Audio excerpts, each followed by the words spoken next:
যাবে না, কিন্তু আলু যাচ্ছে। এক একটা ট্রাকে 40,000 50,000 টাকা দিয়ে আলু কিন্তু যাচ্ছে।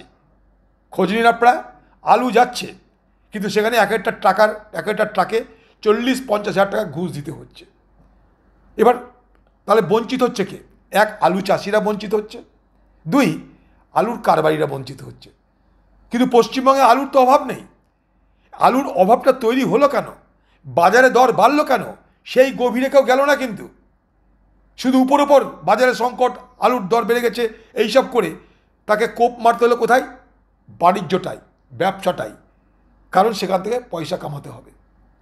আজকে উড়িষ্যা পাশের রাজ্য আমাদের, সেখানকার মানুষ আলু পাচ্ছে না, তাকে উত্তরপ্রদেশ যেতে হচ্ছে। কার লাভ হলো বলুন? এবার সেখানকার আলু কে খাবে, কে কিনবে? সেখানকার আলু চাষিরা তাদের সস্তায় আলু উৎপাদন করার জন্য রাজ্য সরকার কোনো মদত করে না। সেখানে বীজের দাম কমায় না, সারের দাম কমায় না।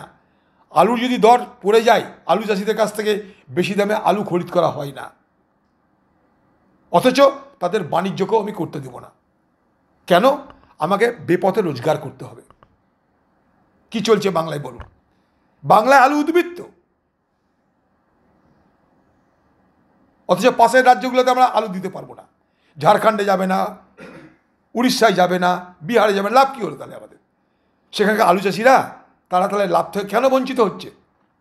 সরকারের কোনো পলিসি আছে বাংলায়? জল আসছে ডিবিসি থেকে, বলে দিল যে ম্যানমেড বন্যা। ডিবিসির যে স্ট্রাকচার, ডিবিসির যে কমিটি, সেখানে রাজ্য সরকার থাকে, ঝাড়খণ্ড সরকার থাকে, কেন্দ্র সরকার থাকে। সেখানে প্রতিবাদ হচ্ছে না কেন? সেখানে যদি ডিসেন্ট নোট হয়, সে ডিসেন্ট নোট কোথায়? সেখানে প্রতিবাদ হচ্ছে না কেন? যেমন করে এখানে এসে বললো নীতি আয়োগ কমিটিতে আমাকে বলতে দেওয়া হয়নি, ঠিক একেবারে আরেক ঢপের রাজনীতি চলছে সেখানটায়। পশ্চিমবঙ্গের নদীগুলোর গভীরতা নাই, নদীর পার বাঁধানো নাই, বন্যা আপনাদের কী হবে? সেখান থেকে বাঁচতে নজর ঘুরিয়ে দাও। কেন্দ্র জল ছেড়ে দিল না বলে। তুমি তো একটা ভাগিদার ওখানকার। তোমাকে যদি না বলে করে, তুমি সেখানটায় প্রতিবাদের নোট দাও, ডিসেন্ট নোট দাও। সেই কমিটিতে তুমি বলো যে আমি এটা মানছি না। যখন মানছো না তখন এসে বলো বাইরে যে আমি মানলাম না।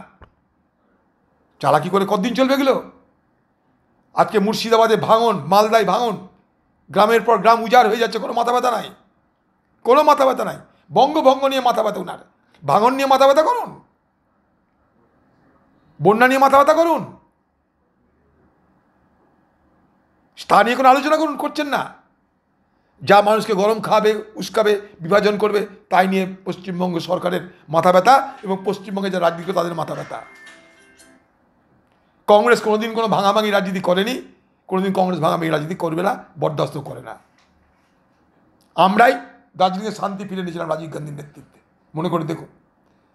আমরাই আসাম অ্যাকর্ড করেছিলাম, মনে করে দেখুন।